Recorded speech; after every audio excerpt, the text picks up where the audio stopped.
Muy buenas tardes y bienvenidos a los miércoles con la Academia de Psicología de España. Hoy tenemos la grandísima suerte de contar con la presencia del profesor Fernando Chacón Fuertes, catedrático de Psicología Social de la Universidad Complutense de Madrid y académico de número de nuestra Academia de Psicología de España. Muchas gracias, profesor Fernando Chacón. Gracias a los académicos presentes, a nuestro presidente.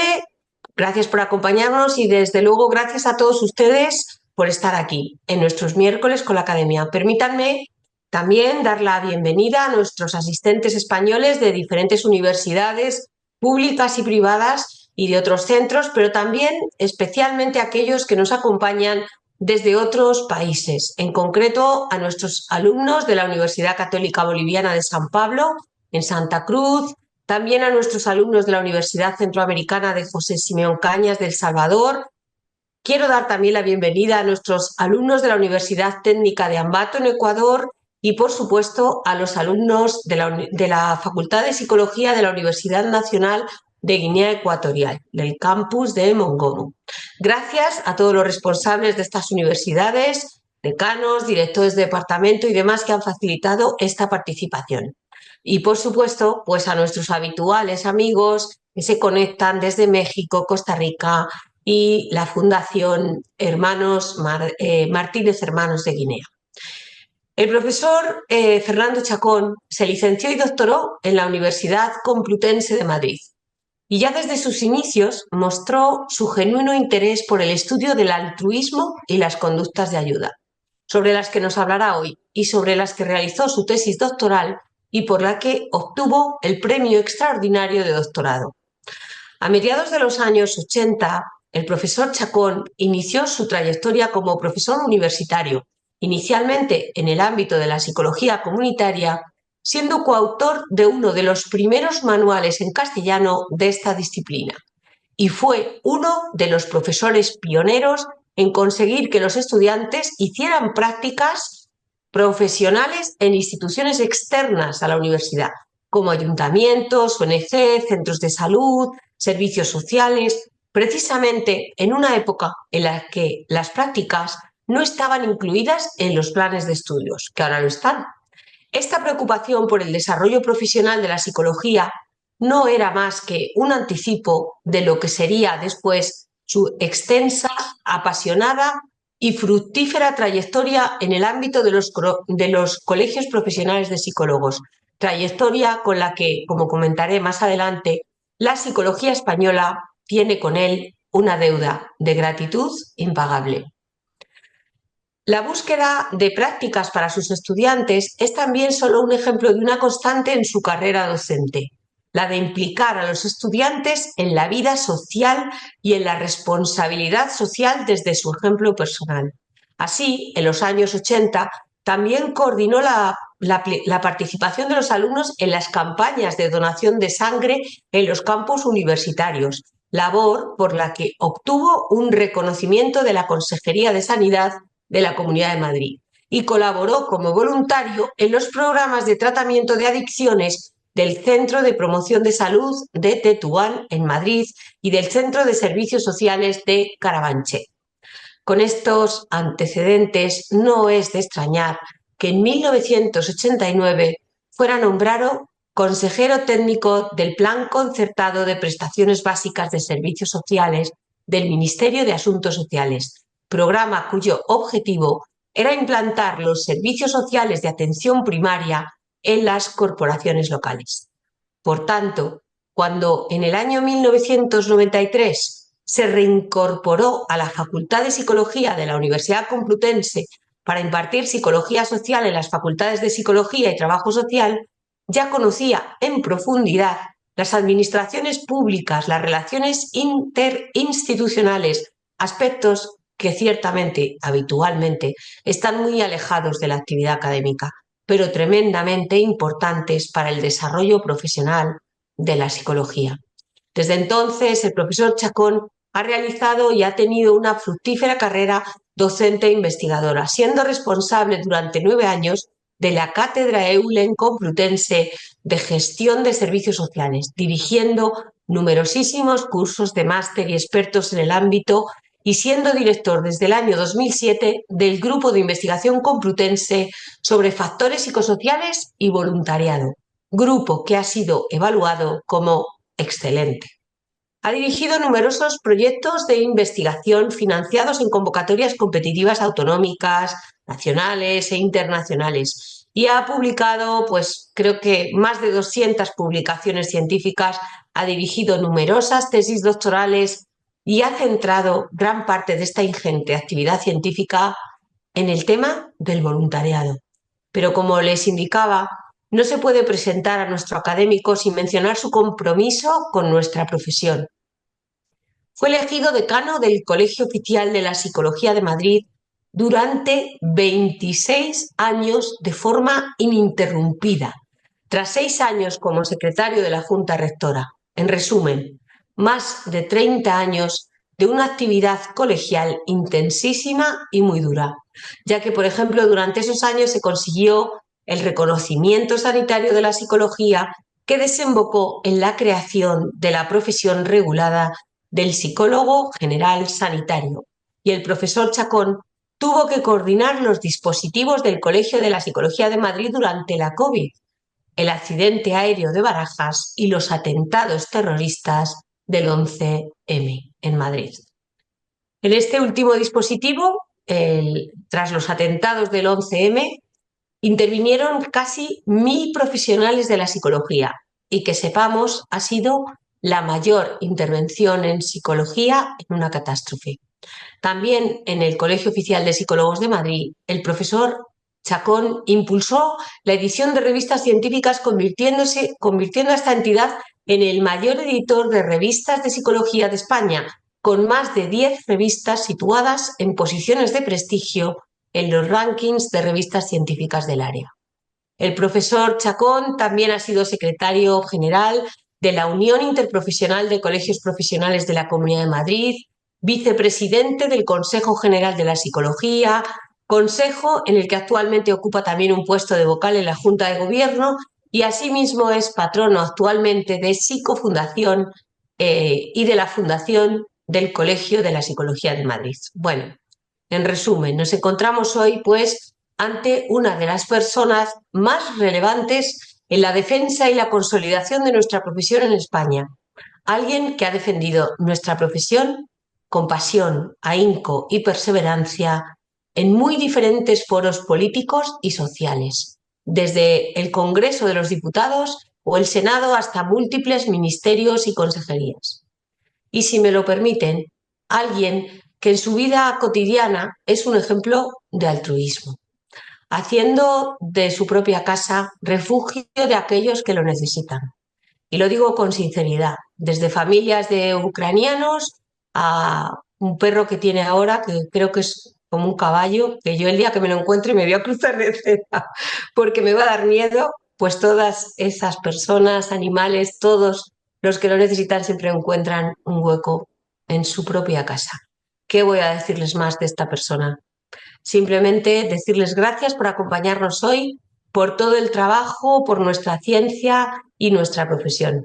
Fernando, es un honor y un placer presentarte hoy aquí con tu conferencia titulada Héroes de la vida cotidiana. Muchísimas gracias, cuando quieras. Muchas gracias. Muchas gracias, Maripaz, por tus palabras. Tienes que contenerte un poquito porque la próxima vez me voy a poner a llorar y no voy a poder dar la conferencia. También gracias a la Academia por haberme invitado a participar en este ciclo de conferencias y gracias sobre todo a los asistentes, ¿no? que han participado de todos los países que han citado. Yo añadiría también Uruguay, que sé que hay alguien de Uruguay por aquí. Y, Y vamos a dar comienzo a la conferencia, no sin hacer un disclaimer antes, ¿no? Siempre es difícil preparar el nivel de una conferencia, ¿no? Porque he visto que no, entre los asistentes pues hay personas que casi saben de este tema casi más que yo, ¿no? Pero también tienes que ajustarte pues al conocimiento de los alumnos que están cursando este ciclo de conferencias para obtener su diploma. Pero espero haberlo conseguido. Sin más preámbulo. Pues empezaré mi intervención. Vengo a la conferencia, va a versar sobre héroes de la vida cotidiana. Es decir, que en algún aspecto, algunas cosas coincidiré con otra intervención que tuve antes en la academia, pero creo que también es desde una perspectiva bastante diferente. Si miramos la definición de héroe en la Real Academia Española de la Lengua, dice que es una persona extraordinariamente valiente que lleva a cabo una acción o una tarea admirable. Y pone como ejemplo, miles de héroes anónimos han perdido la vida en las trincheras y la bañista que salvó a un niño de morir ahogado era una heroína. Bueno, si cogemos esta definición de héroe o de heroína, realmente es como si fuera extraño hablar de héroes de la vida cotidiana, porque está hablando de una sola acción, ¿no? Pero es verdad que los héroes muchas veces tienen, estos héroes paradigmáticos que tenemos en la cabeza, muchas veces son contradictorios.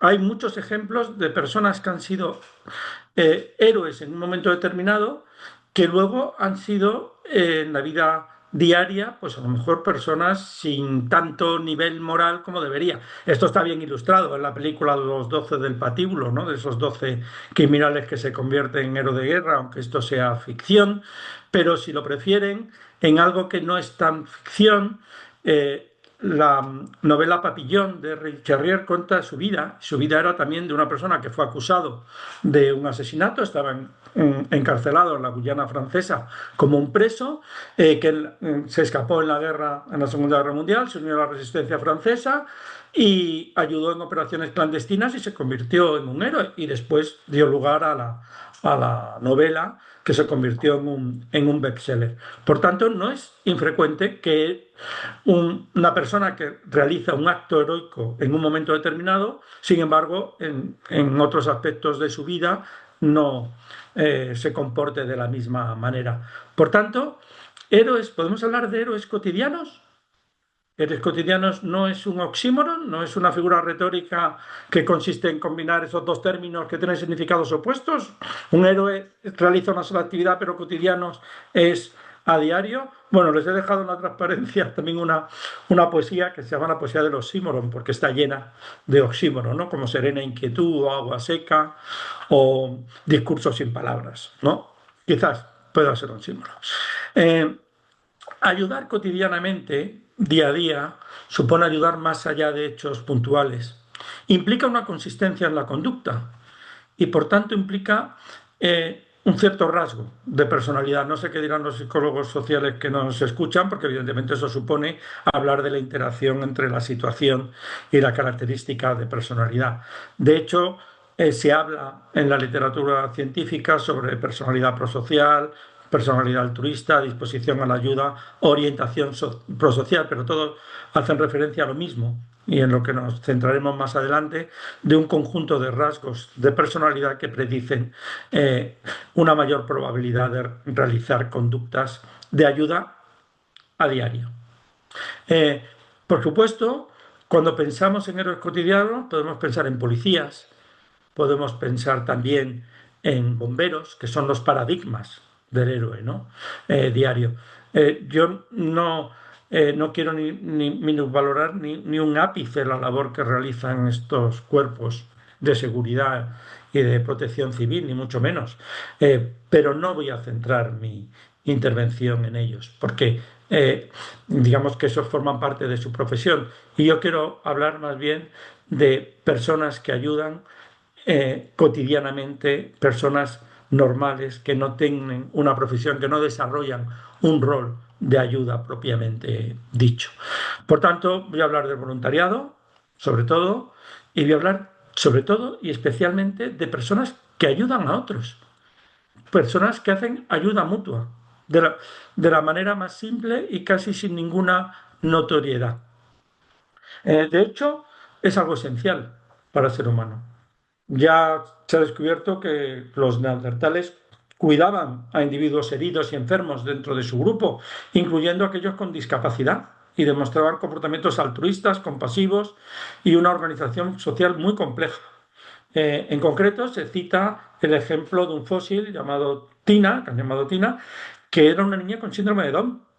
que vivió hasta los 6 años y que no hubiera podido vivir sin la compasión de sus compañeros de grupo.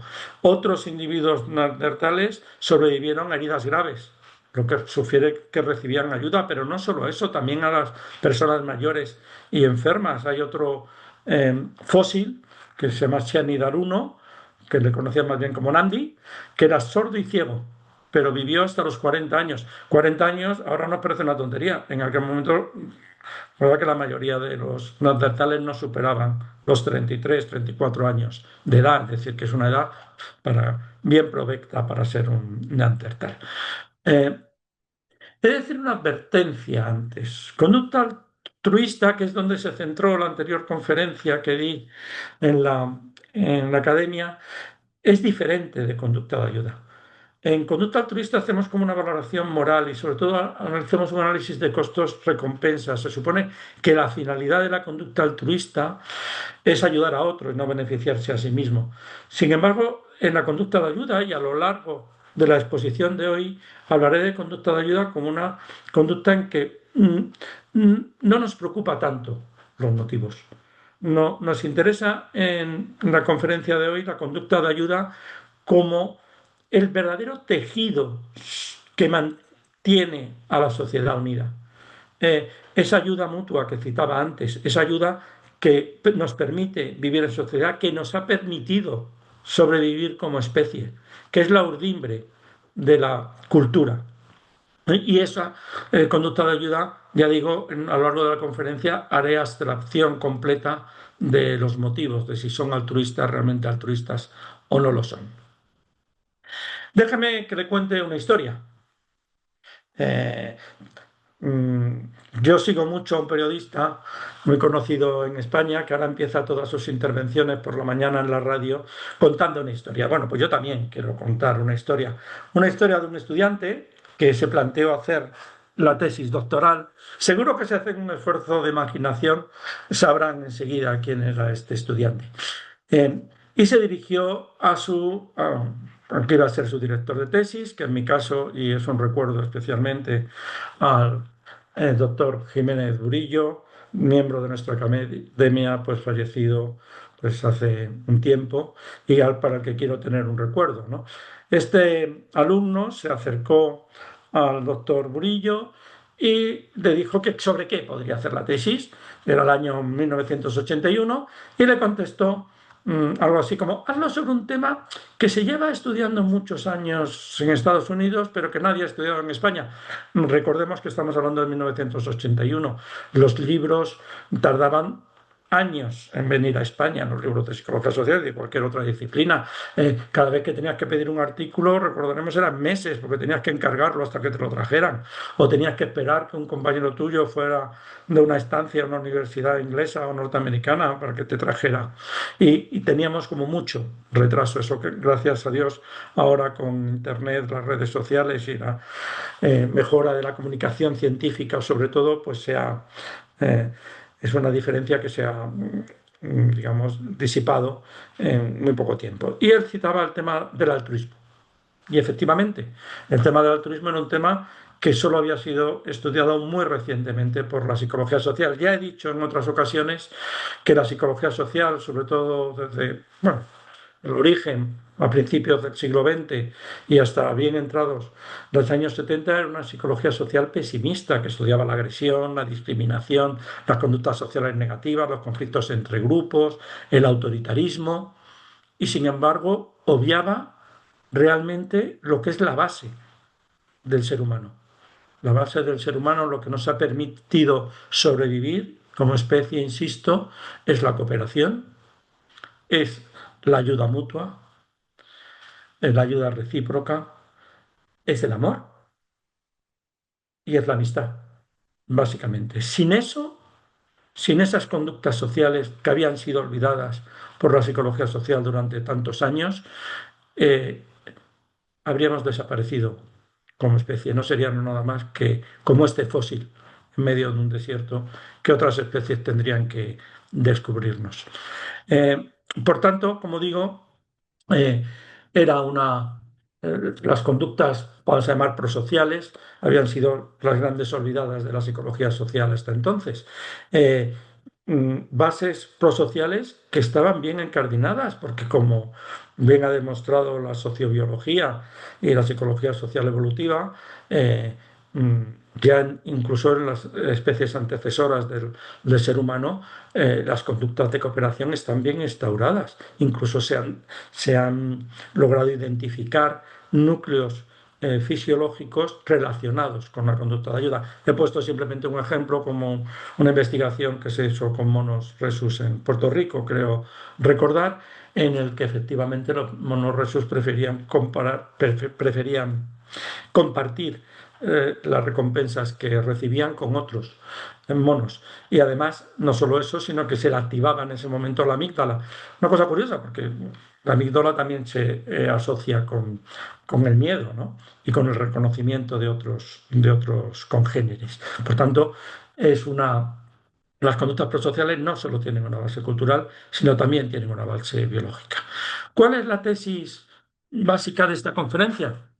Pues que la sociedad no se mantiene por actos heroicos puntuales, por muy altruistas y desinteresados que esto seas, y por muy, digamos, elogiados que deban ser y por muy promovidos que deban ser y por muy elevados, ya digo que sean los motivos por los que lo realizan y por mucho reconocimiento que merezcan las personas que lo realizan.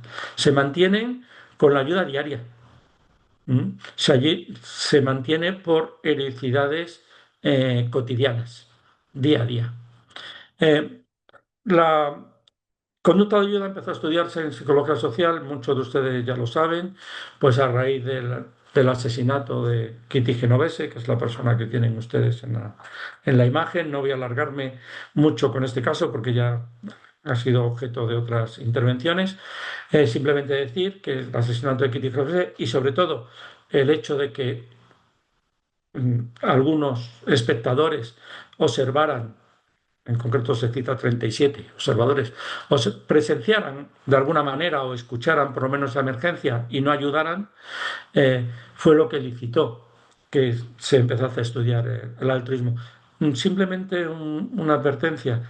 Este hecho, este supuesto que dio lugar a un libro de un periodista de Rosenthal, que se llamaba 37 observadores, que fue un bestseller y que ponía de manifiesto eso, que había habido 37 personas que no habían ayudado, ha sido cuestionado, ha sido revisado posteriormente porque un sobrino de Kitty Genovese se fue a preguntar a las personas que sobrevivían todavía y que desmintieron. Algunos sí ayudaron, algunos llamaron a la policía, a lo mejor un poco más tarde. Incluso una vecina dijo que no, que Kitty murió en sus brazos. Quizás la ayuda llegó tarde, quizás no fue demasiado acelerada, tenía que haber sido más rápida, pero sí hubo gente que ayudó incluso en este caso. Bueno, como digo, el asesinato de Kitty Genovese dio lugar a las investigaciones de Darrell Latanés sobre el efecto del espectador. Ya saben ustedes, cuanto más personas hay presenciando una situación de emergencia, menos probable es la probabilidad individual de ayudar, no la probabilidad en conjunto, la probabilidad de cada individuo. Claro, pero de nuevo aquí nos encontramos con el pesimismo psicosocial. Como he dicho en otras ocasiones, se estudiaba esta conducta porque no se ayudó, no porque se ayudara. Bueno, pero quizás esto a lo mejor lo que pone de manifiesto es que efectivamente lo normal en nuestra sociedad es ayudar. Lo que llama la atención es que hay una persona necesitada, que haya un congénere necesitado y no nos ayudemos. En ese sentido, la ayuda diaria, la ayuda cotidiana, no es noticia. Por eso son buenas noticias, porque no es noticia y porque es habitual. Nos llama la atención cuando no ocurre, no cuando ocurre.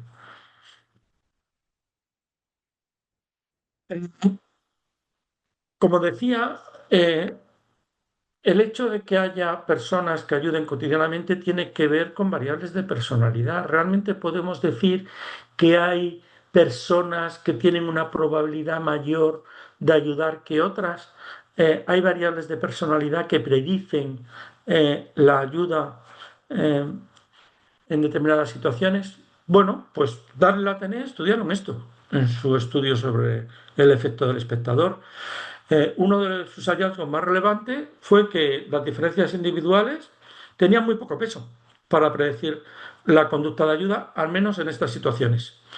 En sus experimentos, con una serie bastante eh, larga y que dio lugar a que le dieran el premio de la Sociedad para el Avance de las Ciencias de Estados Unidos, que es un premio muy prestigioso, probablemente el más prestigioso después del premio Nobel, incluyeron factores como introversión, extroversión, empatía, afiliación social, autoritarismo, responsabilidad social. Ninguna de estas variables de personalidad diferenciaban entre las personas que ayudaban y las personas que no ayudaban.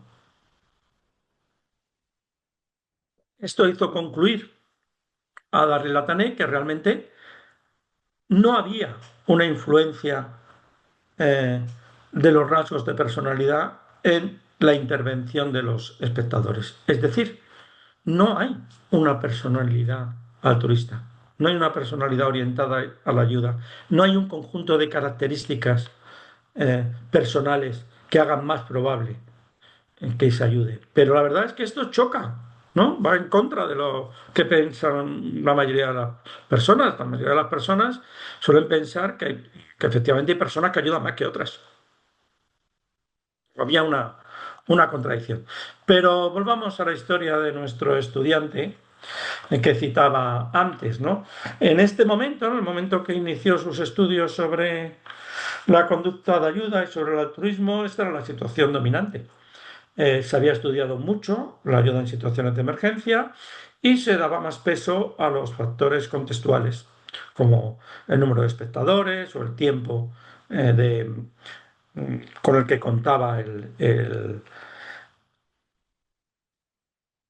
observador, posible interviniente. Si contaba con mucho tiempo, con poco tiempo, recuerdo un experimento clásico que se llama así, que se llama el buen samaritano, que manipulaba esto, el tiempo que tenía la persona para ayudar o no ayudar, lógicamente a menor tiempo, menor probabilidad de ayuda. Pero eran, por tanto, estos factores contextuales lo más relevante.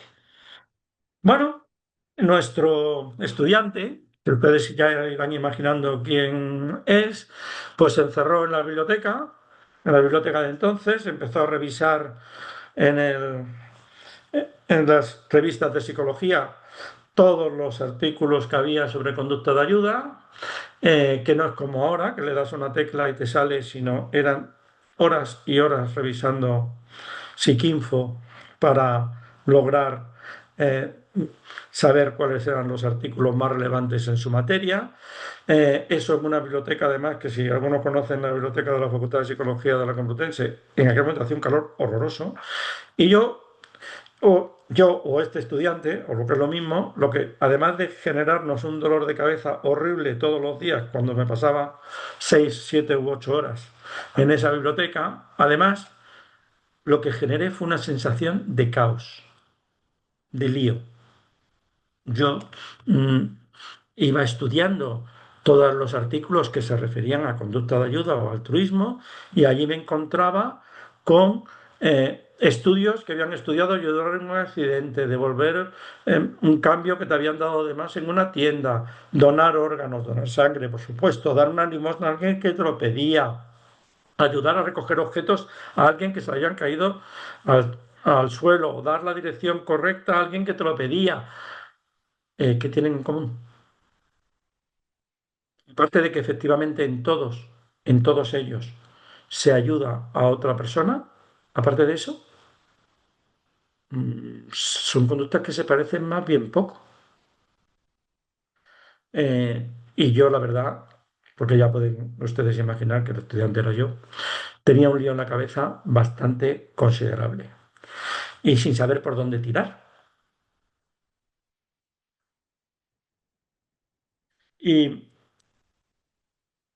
es más, es más, no solo eso, sino que dentro de la misma conducta es lo mismo ser un donante de sangre habitual y pertenecer a una hermandad de donantes de sangre y donar sangre una vez, perdón, 3 o 4 veces al año, que donar sangre de forma esporádica, porque hemos visto una unidad de donantes de sangre. Sí, la conducta es la misma, pero psicosocialmente es lo mismo. Los factores que determinan un comportamiento son los mismos factores los que determinan el otro, aunque la conducta sea igual. Todos conocemos casos en que tras una tragedia, tras las unidades móviles de donaciones se llenan de gente, hay colas enteras. Es muy frecuente, no ha pasado ni una, ni dos, ni tres veces, sino muchas veces que después de una tragedia, a las 3 o 4 horas, te dicen, no, por favor, ya no hacen falta que venga más gente a donar porque ya tenemos el cupo por completo, ya no podemos acumular más sangre. Pero sin embargo, esas personas que donan sangre en esa circunstancia, a lo mejor no donan sangre habitualmente. Bueno, estaba hecho un lío. Estaba a punto de ahogarme, a punto de tirar la toalla y en ese momento, pues gracias, apareció un salvavidas. Un salvavidas que en este caso fueron dos salvavidas. Uno es un estudio de Benson y colaboradores que diferenciaba entre conductas espontáneas y conducta no espontánea, y otro un estudio de Pierce y Amato que también hacía una clasificación de conductas de ayuda. Voy a empezar por el estudio de Pierce y Amato, que son estos dos. Pierce falleció hace unos años, Amato sigue, sí, creo que sigue en activo incluso en una universidad. En aquel momento hicieron sus investigaciones en Australia, aunque Amato se desplazó después a Estados Unidos, está en una universidad estadounidense. Este es el artículo que yo cuando lo vi se me abrió el mundo prácticamente. Se llama así una taxonomía de ayuda, un análisis mediante escalamiento multidimensional. Yo creo que desde que leí este artículo, hace ya, como ven ustedes, casi más camino de más de 40 años, eh, yo creo que ya me obsesioné con hacer clasificaciones de situaciones y de no denominar de la misma manera a realmente conductas sociales que son diferentes. Este es un libro que se publicó posteriormente, no se ve muy bien, pero es que es así de oscuro, lo siento mucho, que se llama así, Dimensiones de la conducta de ayuda. En estos estudios, que fueron una serie de ellos, Pierce y Amato decían que las personas percibíamos las conductas de ayuda y las clasificábamos según dos dimensiones. Una es la espontaneidad o planificación. Había conductas espontáneas y conductas planificadas, son continuos, ¿eh? Hay conductas totalmente espontáneas, conductas totalmente planificadas y, por supuesto, toda la variedad de conductas de planificación intermedia. Y la importancia. Lógicamente, hay conductas poco importantes y conductas muy importantes, con sus distintos grados de importancia. Ahí había otras, a veces también aparecía ayuda directa, ayuda indirecta, a veces aparecían otras dimensiones, como el coste de la conducta fuera más o menos costosa, pero eso correlacionaba mucho con la importancia y por eso lo acabaron descartando. Estas son las dos dimensiones que aparecían prácticamente en todos los estudios. Claro, esto sí nos permite hacer una clasificación y una distinción de conductas de ayuda.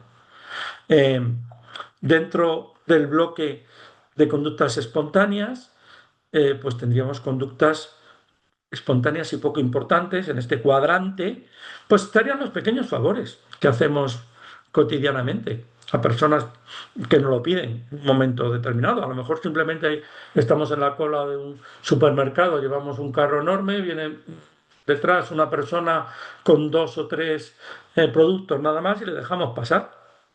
O ayudamos o le damos el cambio a una persona o una persona le da un cigarro a otra que se lo pide. Son pequeños favores, son conductas espontáneas y poco importantes. Conductas espontáneas e importantes, bueno, aquí paradigmáticamente las emergencias. Toda la colaboración en emergencia. Ayudas planificadas y importantes. La que salía con más es la donación de órganos. sobre todo y de tejidos también, porque aprecio la donación de médula ósea, como en primer lugar. La donación de sangre estaría. Pero también estaría el voluntariado. El voluntariado realmente estaría en todo este ámbito, porque aunque es una conducta planificada, casi todos sus casos, pero lógicamente el nivel de importancia varía en este eje dependiendo de qué tipo de voluntariado sea. Me imagino que no es lo mismo el voluntario de un médico de, de Médicos Sin Fronteras que está ahora mismo en Gaza, por ejemplo, que, que un voluntariado de ayudar en un ropero de caridad. Evidentemente la importancia varía y es muy diferente. ¿Y ayudas planificadas y poco importantes? Veis que aquí he señalado interrogantes. Casi les invitaría a que lo pensasen. ¿Qué ayuda? Pues, claro, si lo piensan es un poco raro, ¿no? Porque si es poco importante, no se planifica, ¿no? No solemos dedicar tiempo ni esfuerzo a pensar en conductas que realmente son poco importantes. A mí una alumna, sin embargo, en una clase cuando lo dije, me dijo la chispa y dije, ah, pues es un buen ejemplo, es verdad. Hay personas que se pasan todo el año guardando la ropa que ya no usan para donarlas una vez al año a un ropero de calidad o, o guardando objetos que ya no usan para una tómbola de cantidad a final de año o en Navidad.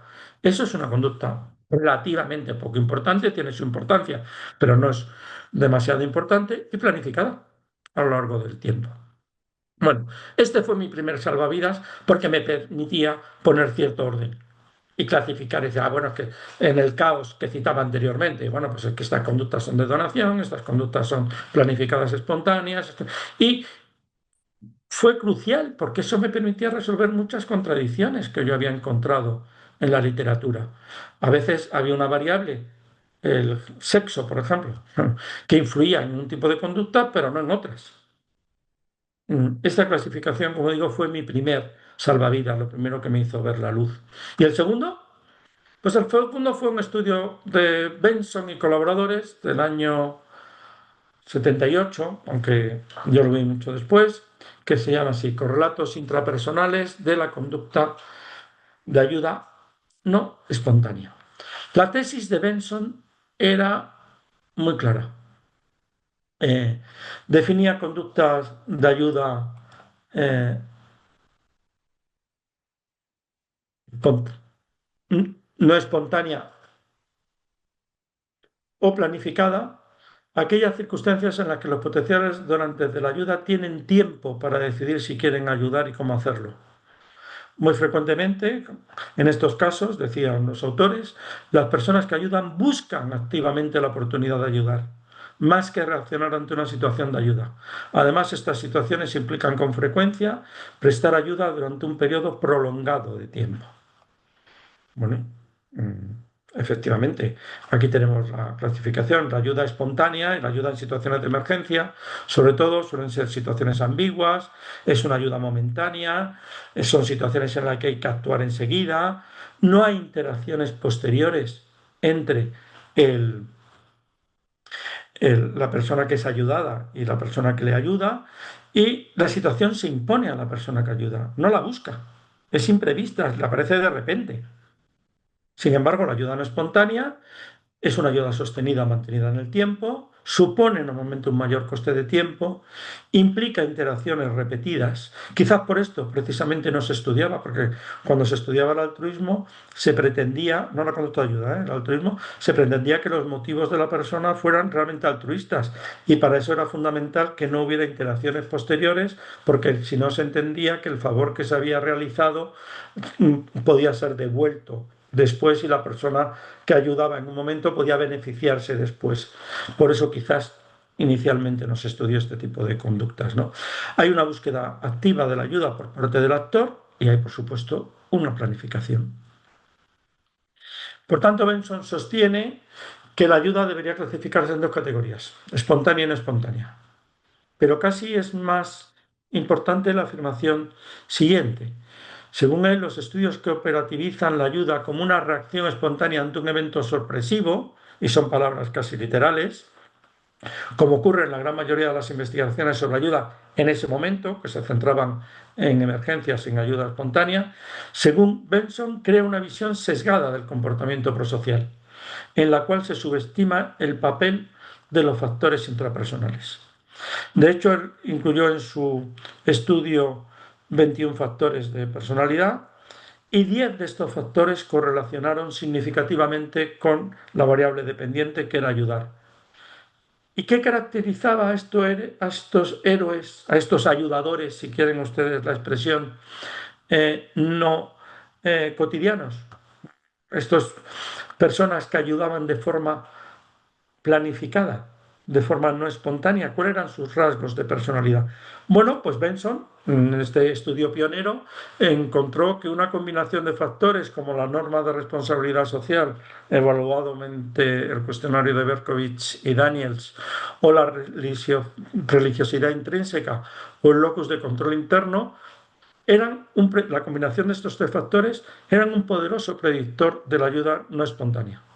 Por tanto, los factores intrapersonales surgían como unos correlatos de la ayuda cuando se define como no espontánea.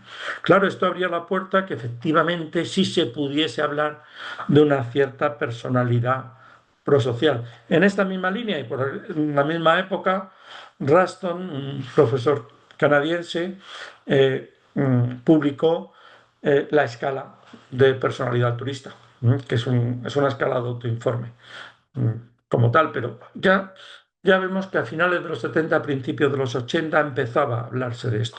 Este cuestionario, el SRA, correlacionaba positivamente con responsabilidad social, con empatía emocional y de fantasía, con interés social, con los valores de igualdad y ayuda, con razonamiento moral, con la escala de nurturance, de cuidado, de atención a los demás, y lógicamente negativamente con maquiavelismo.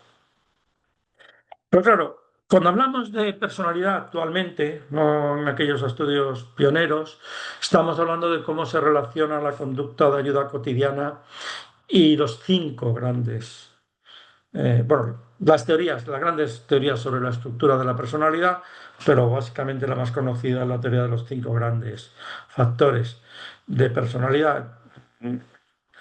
Perdonen para los que ya lo conocen, porque es sobradamente conocido, pero sobre todo pensando en los alumnos, diré que los cinco grandes, la teoría lo que propone es que hay cinco grandes rasgos de personalidad. Siempre tengo problemas con la traducción de los factores porque cada uno lo traduce según quiere.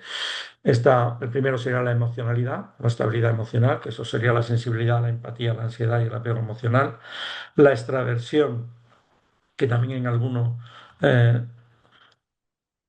lugares se traduce como energía, que es la sociabilidad, la energía, la confianza en sí mismo, el entusiasmo, la amabilidad o afabilidad, que es la tolerancia, el perdón, la paciencia, la cooperación, la responsabilidad, que esta es la más difícil de traducir, pero vamos, se puede traducir, a veces lo traducen como neuroticismo, ¿no? Pero para evitar esa connotación negativa se le llama organización o tesón, autodisciplina, y la apertura a la experiencia, la curiosidad, la creatividad, el interés por ideas nuevas y también por el arte. Estos son los cinco grandes factores.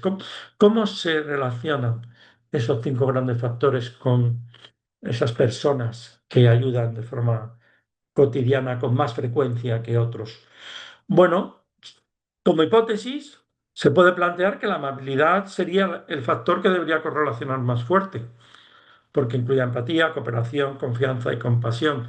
La extraversión, hombre, por sí mismo, una persona extravertida no tendría por qué ayudar más que un introvertido, pero lo que ocurre es que las personas extrovertidas buscan más la interacción y por tanto tienen más oportunidades de ayudar que otros. La responsabilidad, pues es verdad que promueve el cumplimiento de normas, el ajustarse a normas y las normas de reciprocidad, las normas de responsabilidad social, por ejemplo, pues pueden favorecer que se ayude más. La apertura a la experiencia podría vincularse a la disposición de ayuda, sobre todo a extraños y a causas universales.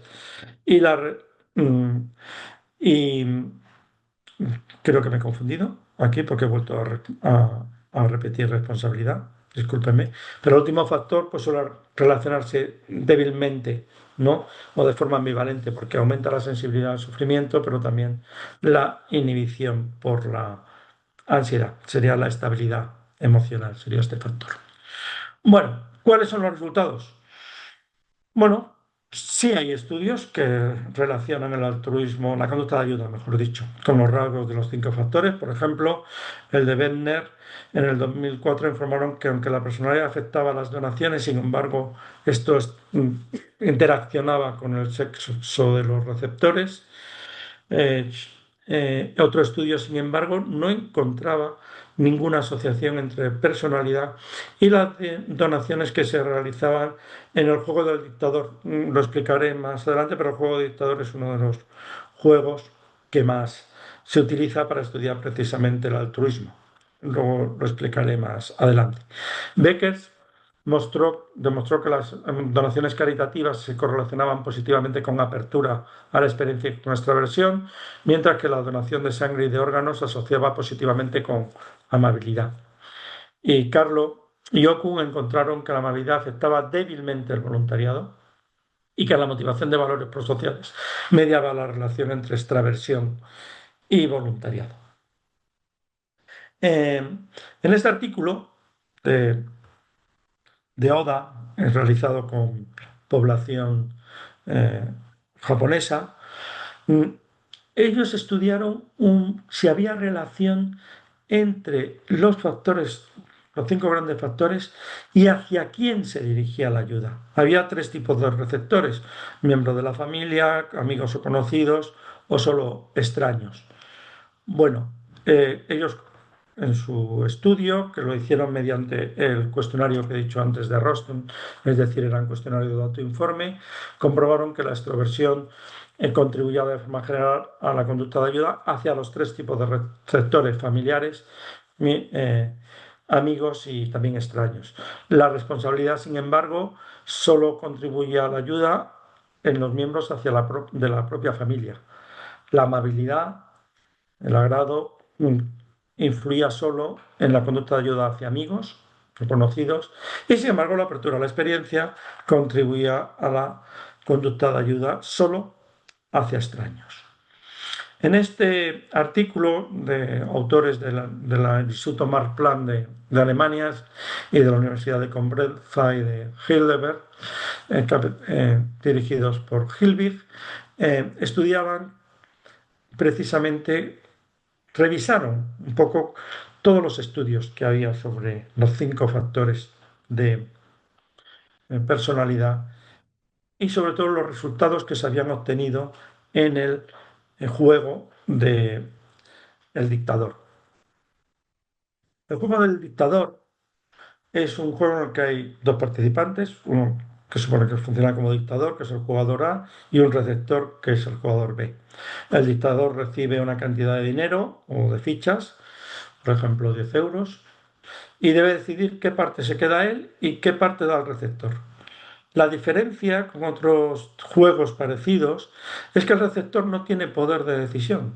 Debe aceptar lo que el dictador le dé o rechazarlo, pero no puede hacer ningún juego. Por eso se llama juego del dictador, porque a diferencia de otros juegos, quien decide totalmente cuánto dinero se queda y cuánto dinero reparte es el dictador. No hay ningún tipo de negociación o en este tipo de juego. Por tanto, es un juego que se ha usado mucho para estudiar el conducta de ayuda. Cuánto dinero donas a las otras personas o cuánto dinero te quedas. Lógicamente, cuanto más dinero des a los demás, pues más conducta de ayuda, se supone que más orientación prosocial tiene. Según estos autores del Instituto Max Planck, realmente los resultados entre la relación entre los cinco grandes factores clásicos eh, mm, y, y los resultados del juego del dictador eran inconsistentes. Ninguno de los cinco grandes factores eh, se relacionaba claramente con los resultados. Mm, De hecho, si se hacía un metaanálisis, los cinco factores tienen un efecto nulo. Incluso la amabilidad, eh, que quizás es el factor que más se relaciona, solo ha aparecido como un predictor de la conducta de ayuda en este juego en algunos estudios. pero sin embargo en otros no se ha encontrado relación o incluso ha sido negativa. Por tanto, para él eran inconsistentes. Y por eso él lo que utiliza es amplía el estudio, bueno, perdón, esta transparencia resume un poco los principales resultados que han relacionado los cinco grandes factores con la conducta de ayuda.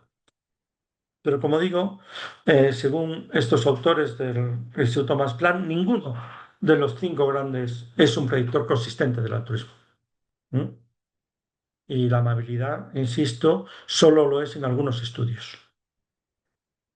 Los autores reconocen que las inconsistencias podrían deberse más a diferencias de diseño y de metodología que a problemas con el concepto de los rasgos, pero ellos dan un paso más y dicen que quizás un modelo mejor de estructura de personalidad,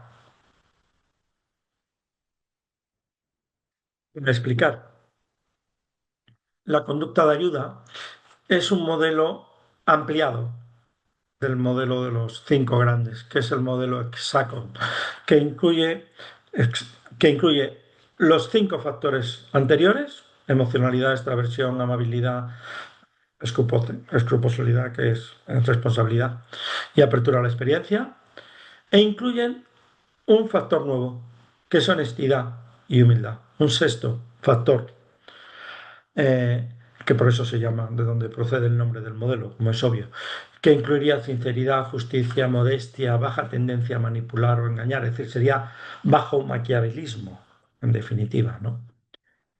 Bueno, entonces para probar si efectivamente este factor específicamente de honestidad se relaciona con la conducta de ayuda, eh, estos otros utilizaron el juego del dictador en doble ciego, ¿m? Para descartar posibles efectos espurios de la deseabilidad social. ¿Cuáles fueron sus resultados? Pues que efectivamente la honestidad y la humildad es el factor principal que predice la conducta de ayuda en el juego del dictador. Esta conducta predice las percepciones de justicia de los receptores. Dichas percepciones de los receptores predicen los juicios de los observadores externos, que no tienen conocimiento previo sobre el rasgo honestidad y humildad del dictador.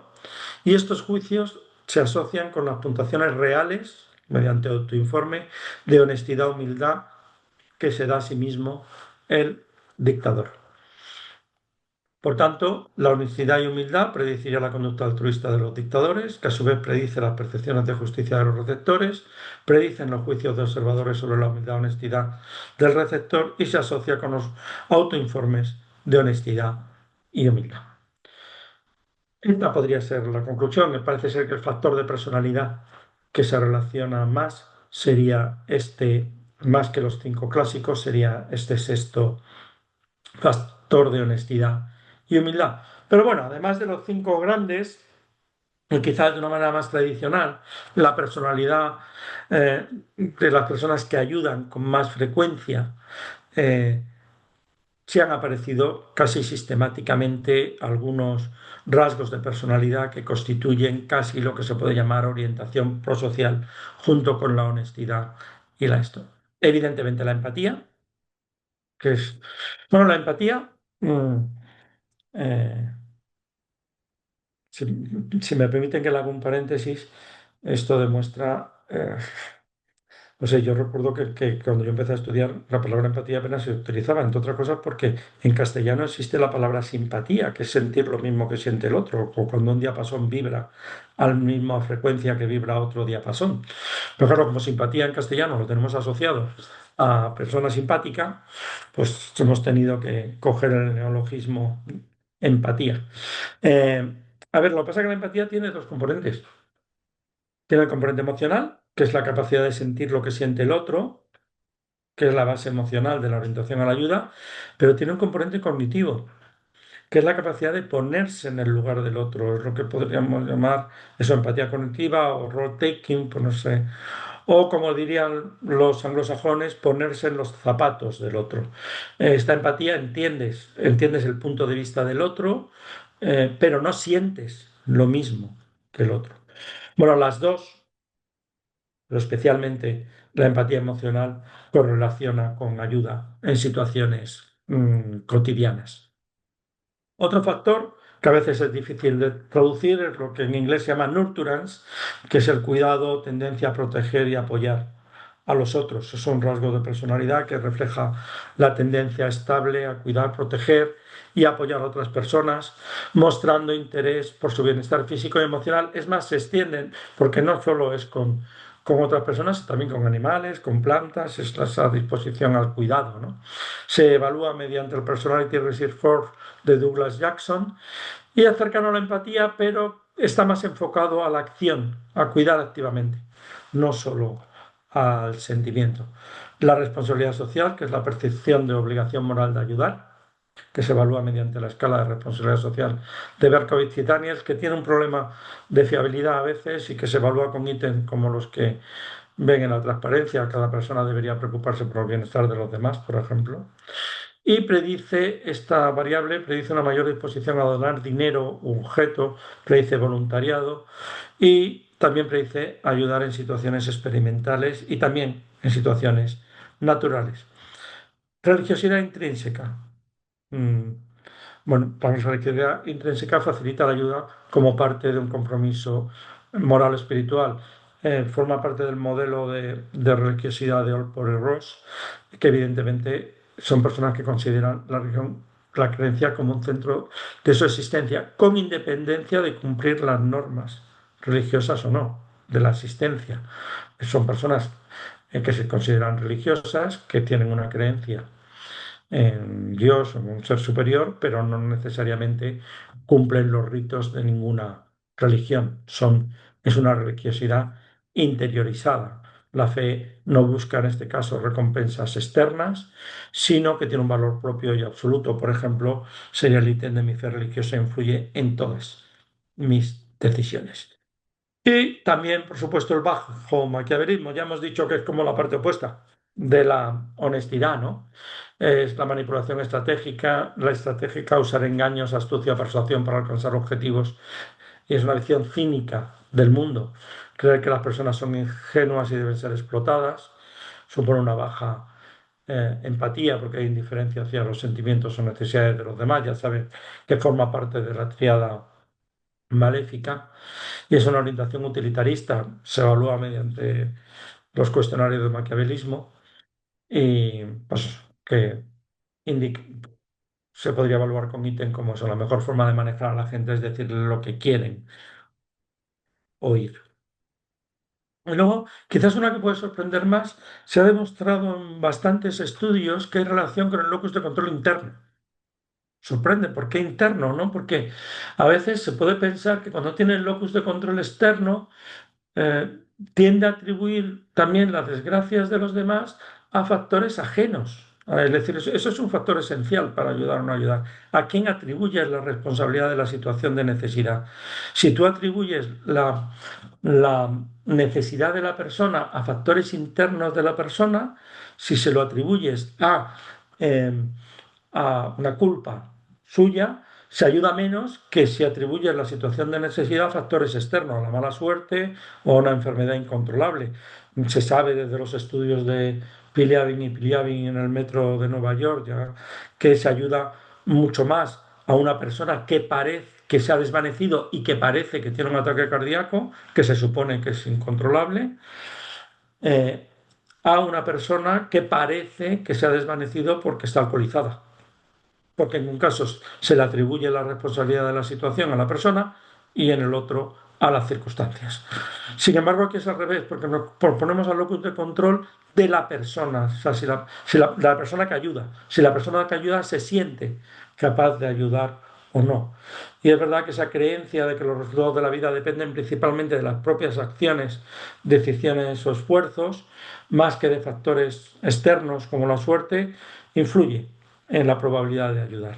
Quienes creen que sus acciones marcan una diferencia y tienen un impacto tienden a ayudar más. Está relacionado en cierto modo con la responsabilidad social y la percepción de eficacia personal. Bueno, habría otros factores, por ejemplo, la creencia en un mundo justo.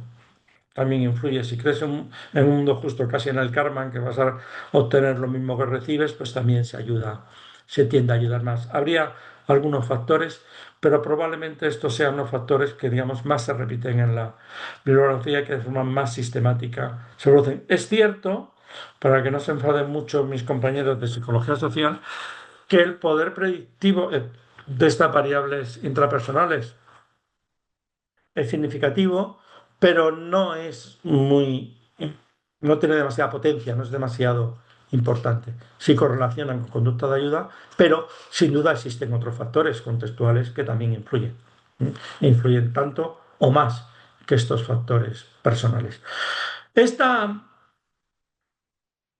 digamos, tendencia actual por hablar de una identidad altruista o una personalidad altruista o de ayuda o disposición a la ayuda si no queremos traer factores, no es, digamos, exclusiva de la psicología. Le he puesto un ejemplo, por ejemplo, de sociólogos que hablan a favor de una identidad generosa, ¿no? En definitiva, es más o menos parecida. Pero no quiero terminar sin hablar mm, de otro estudio. También realizado por sociólogos hace tiempo, es un estudio antiguo, y que yo he denominado héroes al cuadrado. Es decir, hemos hablado de ayudas de emergencia de alto coste puntuales. Voy a encender la luz porque creo que me estoy quedando. Puntuales en el tiempo, momentáneos. Pero sin embargo, no hemos, o hemos hablado, y hemos hablado también de personas que realizan conductas menos costosas pero prolongadas en el tiempo, de forma cotidiana. Hemos hablado básicamente de conductas muy importantes y espontáneas y conductas a lo mejor más cotidianas y más planificadas. Sí, pero es que hay personas que realizan conductas de alto coste, conductas propias de héroes, aquí sí, y lo hacen o lo hicieron durante un periodo todos los días. ¿Hay horarios cotidianos de alto coste? Pues sí, no, no sé. A lo mejor podríamos estar hablando ahora, precisamente hablaba antes de los voluntarios de Médicos Sin Fronteras que están en Gaza, que es una conducta eh, evidentemente de alto coste y es una conducta que se mantiene en el tiempo, no es una cosa puntual de un día o de un momento y no es algo espontáneo, es algo planificado, que decides ir. Y efectivamente, hay un estudio que también he citado en alguna otra conferencia, quizás el más conocido, que es un estudio sobre la personalidad de rescatadores y rescatadores, eh, que habla de las personas que durante la Segunda Guerra Mundial ayudaron a rescatar judíos, a veces del Holocausto nazi, a veces durante años y exponiendo su vida. Era una conducta heroica y era una conducta planificada, no era una conducta espontánea. Era una conducta en la que influían factores contextuales, pero influían factores personales.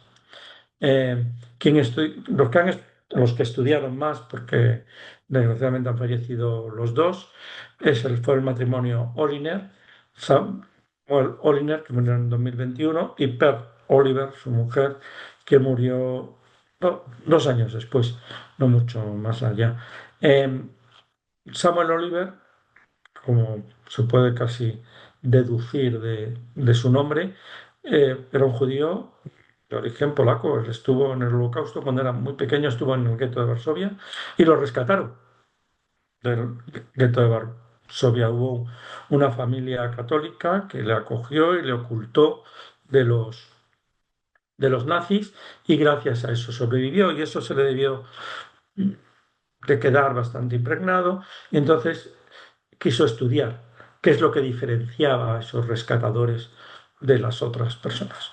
Y luego, años después, en los años 60, veremos la investigación que hizo. Lo que hizo fue entrevistar a personas que habían rescatado a nazis, de otras personas más o menos que de su misma edad y de su mismo entorno social, pero que no habían rescatado esto. Y de hecho, ellos han creado un instituto que todavía persiste, que es el Instituto de la Conducta Altruista en la Universidad de Humboldt y que, bueno, pueden ustedes acceder a su página web y que se dedica básicamente a eso, a estudiar la conducta altruista.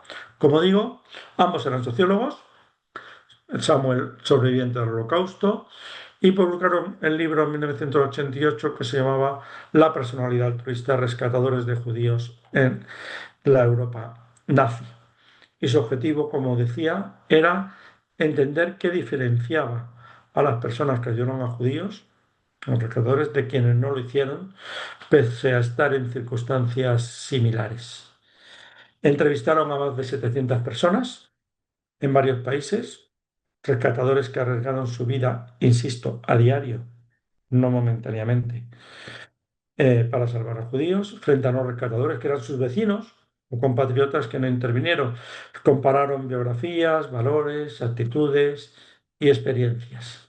Sus resultados fundamentales es que los rescatadores solían haber crecido en familias que transmitían valores de compasión, justicia, responsabilidad hacia los demás. Enfatizaban más el respeto, la empatía y la preocupación por los otros que la obediencia estricta a la autoridad. Y habían tenido experiencias previas de cuidado, contacto con la diversidad. Por ejemplo, eran amigos de personas con distintas religiones o de distintas condiciones sociales. Esta experiencia de apego parecía que aumentaba su sensibilidad al sufrimiento ajeno. Los rescatadores se percibían como agentes activos, responsables de intervenir aunque otros no lo hicieran. No atraían la responsabilidad de sus actos solo a terceros o a autoridades externas y tenían un altruismo que los Oliner llamaron internalizados. Su conducta no se debía a un mero cálculo de beneficios, sino a una orientación altruista estable, a lo que ellos llamaban personalidad altruista. Bueno, más allá de este ejemplo que es extremo, ¿no? Volviendo a nuestra vida cotidiana, a eso que suponía que era el eje central de la conferencia, ¿no? ¿Quiénes son esos seres cotidianos? Esos seres que hacen ayudas, a lo mejor eh, poco importantes, pero de forma continua, sistemática, ayudándonos unos a otros, mm, esos héroes que mantienen esa urdimbre social, lo que nos permite vivir en sociedad. ¿Quiénes son esos héroes? Pues somos todos. Todos, unos más y otros menos, ayudamos, la mayoría de nosotros, ayudamos a los demás. Y es eso lo que nos permite seguir viviendo en sociedad. Bueno, creo que me ha ajustado más o menos. Muchas gracias por su atención. Espero haberme ajustado a los distintos niveles de conocimiento. Algunas personas ya conocerían algunos de los estudios más que de sobra y para otras quizás espero haberle podido abrir y darle a conocer alguno de los campos.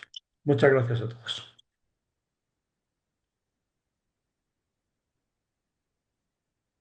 Muchas gracias, profesor. Ha sido una conferencia fantástica que también a todos nos ha hecho pensar, ¿no? Hasta qué punto nosotros somos altruistas, no somos altruistas y qué cosas son importantes para serlo, ¿no? Le voy a dar la palabra para empezar. Yo tengo alguna pequeña pregunta, pero le voy a dar la palabra para empezar a nuestro presidente de la Academia de Psicología de España, Elio Carpintero. Cuando quiera, presidente. Muy bien, muchas gracias. Muchas gracias, moderadora. Fernando Chacón, enhorabuena. Ha estado muy bien esa conferencia en donde después de mucho hablar y muchas dar vueltas resultaba que estabas por debajo tú mismo, lo cual ha sido muy sorprendente e interesante. Y me parece que una de las preguntas, podría tener más, pero una pregunta que yo creo que nos podríamos plantear es, ¿podemos enseñar a ser héroes, por ejemplo, en la formación, en el mundo de la escuela, en el mundo de la familia? ¿Se puede de alguna manera enseñar? Y la segunda pregunta sería, ¿y se puede ayudar a descubrir al maquiavélico? Pues eso será quizá para otra conferencia, pero en todo caso hemos aprendido muchas cosas. Enhorabuena otra vez, Fernando. Muchas gracias, Elio, por tus palabras y por tus preguntas. Y la verdad que las dos preguntas he de responder que sí. De hecho, cuando yo empecé a estudiar la conducta de ayuda, en los años 80, había como dos ámbitos de la psicología que estudiaban la conducta prosocial. Una era la psicología social, pero otra era la psicología evolutiva y la psicología educativa. Y de hecho, había programas, efectivamente, yo recuerdo otra profesora de la facultad, la profesora Dolores Portal, que era experta en este tema, y hay programas y módulos específicos para educar la prosocialidad en niños, ¿no? No oculto que de todas maneras lo más importante, quieras o no, como en casi todo en educación, es la familia, ¿no? Pero sí, existen módulos específicos para educar procesos de realidad. Y para descubrir maquiavelismo también.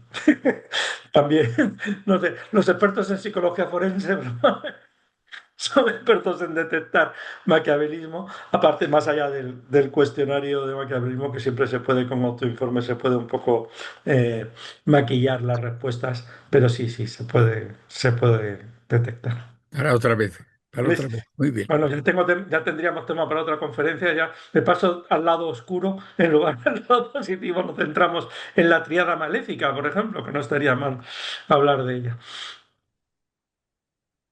Muchas gracias, presidente. Fernando, una de las preguntas que yo quería hacerte era prácticamente la que ha dicho nuestro presidente, ¿no?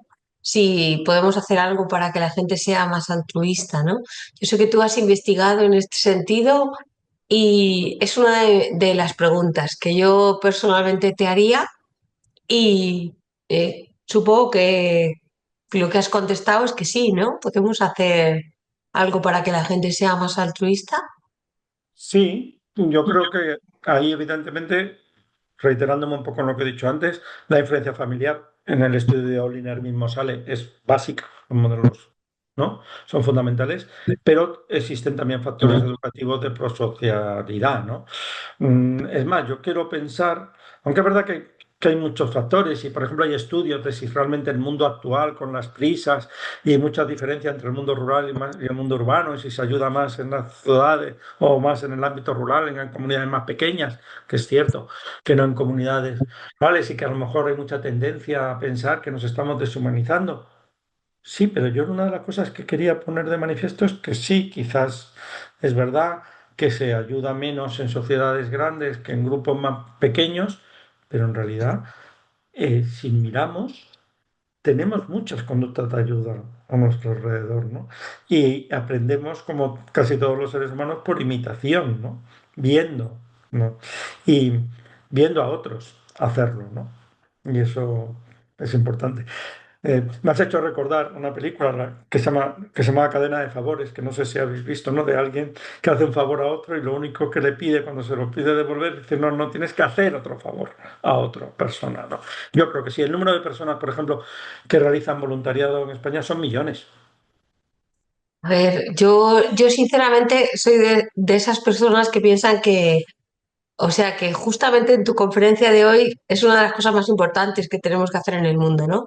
Ser altruistas y me ha gustado mucho la conferencia porque además yo a veces digo, joder, ¿cómo puede ser que alguien que te aparca en tercera fila, que no te deja salir, luego sea capaz de meterse en un incendio a salvarte la vida, ¿no? Y me ha parecido muy clarificador lo que has comentado, ¿no? Pero No tiene nada que no ver. tiene nada que ver, no tiene Son nada que ver. comple- Por eso, Sí, por eso, mira, me has dado pie a decir una cosa que me parece muy importante.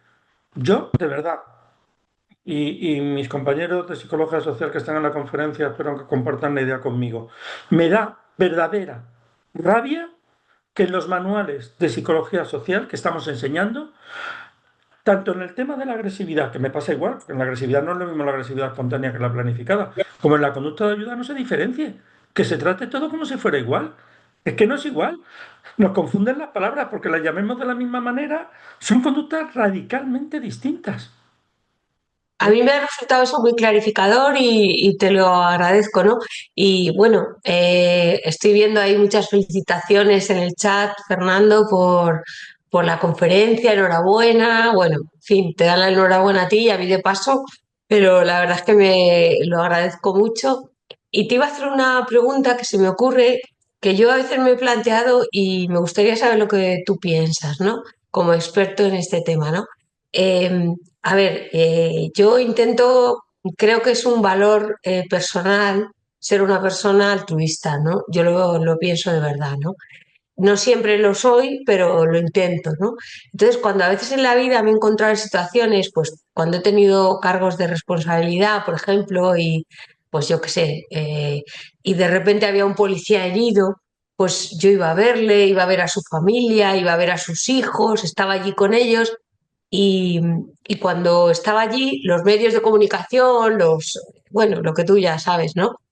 Ponemos un tuit de que has ido a ver al policía, de que has ido a ver a sus hijos, y yo siempre les he dicho, pues yo creo que no pongáis nada, porque he sentido que si lo ponían en los medios, era como que estaba yo teniendo una ventaja a través de los medios en algo que yo estaba haciendo altruistamente. Por tanto, siempre he sentido que cuando tú vas a hacer algo para ayudar a una persona, si te sacan en la tele, has ayudado a una persona, es una persona maravillosa que ayuda a otros, como que pierde el valor, ¿no?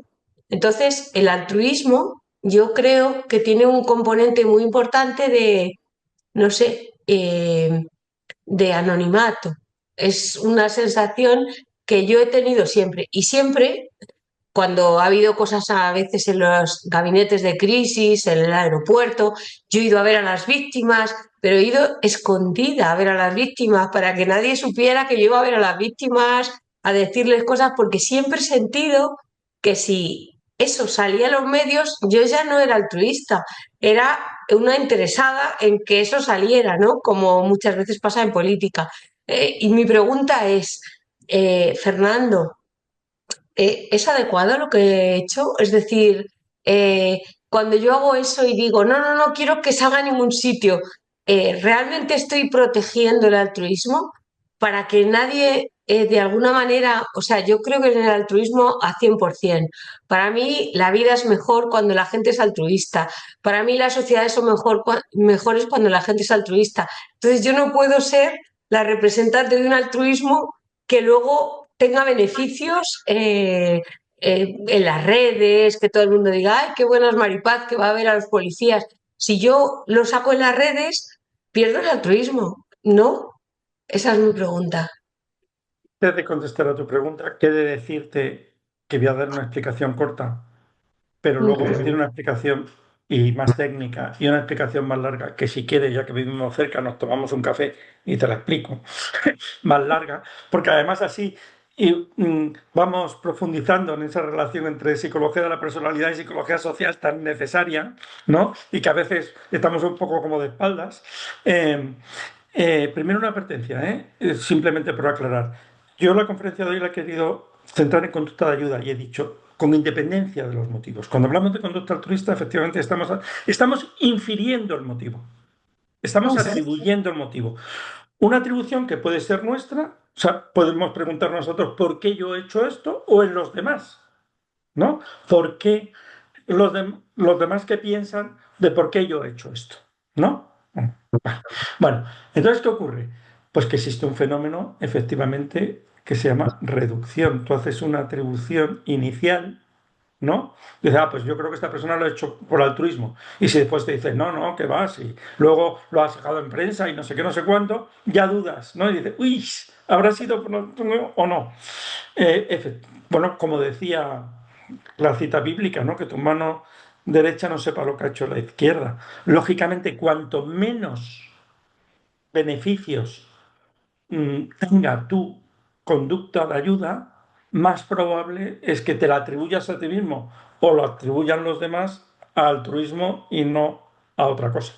Con lo cual, sí, claro, es corrupto en el sentido de que cuanto menos beneficios tenga, aunque sea el reconocimiento social, pues más probable es que lo atribuyas a eso, ¿no? Pero no te olvides que al final es una atribución, ¿no? Yo también me he encontrado con personas muy cercanas y que algunos conocemos, no voy a decir quién, pero que te decía que el altruismo no existía. Pero es un esto personal, como esa persona piensa que todo se hace por un beneficio personal, él lo hace por beneficio personal, no puede admitir que otras personas no lo hagan por beneficio personal, porque entonces su autoestima sería el suelo. Pues es muy importante que digas eso, porque sí que es verdad que muchas veces uno hace algo y a veces cuesta mucho trabajo que la gente no se entere realmente de lo que estás haciendo. O sea, yo realmente creo que hay muchísima gente, no soy un ejemplo, aunque intento serlo, de hacer cosas sin que la gente se entere, porque a veces cuesta mucho trabajo que la gente no se entere. Y yo creo que es importante diferenciar entre lo que piensan los demás y lo que piensas tú. Claro, por No eso vas a yo. controlar nunca lo que vas a pensar los demás. Tú tienes que pensar por qué lo he hecho yo y ya está, ¿no? Pero es verdad que a mí me importa que sepan que no lo he hecho por Por salir, eso. por esto. Entonces yo intento que eso no salga a ningún sitio, porque si no me cabe la duda de que incluso la propia persona con la que he estado en el hospital, con sus hijos, al final Claro. piense que he ido allí por salir en las redes. Yo no he puesto nada en las redes, yo no he salido de ningún sitio. En el fondo yo lo que quiero es que la gente sepa que lo he hecho porque quería ayudarles y que eso es genuino, que eso es auténtico y para evitar eso he tratado de que eso no salga a ningún lado, ¿no? Por tanto, Es una buena estrategia. Si eso te preocupa, es una buena estrategia, efectivamente. vale. Muchísimas gracias. La verdad es que hay un montón de comentarios. Enhorabuena al conferenciante por su excelente exposición. Nos ha ratificado en la idea de que hay cosas por las que merece la pena seguir luchando. Me parece súper precioso. Lo dice Pedro Meira, que además ha sido inspector y jefe de Policía Nacional, de Policía Científica. Victoria del Barrio, María Teresa es un perfecto ejemplo de factores interpersonales que explicarían esa conducta de ayuda. Muy bonito. Ahora que acabamos de hacer su homenaje. Bueno, creo que hay muchas afirmaciones de agradecimiento. Muchas gracias, Fernando. Es un tema de verdad importantísimo para seguir en él. Creo que sí que debemos de construir sociedades que necesitan mucho más altruismo, mucho más.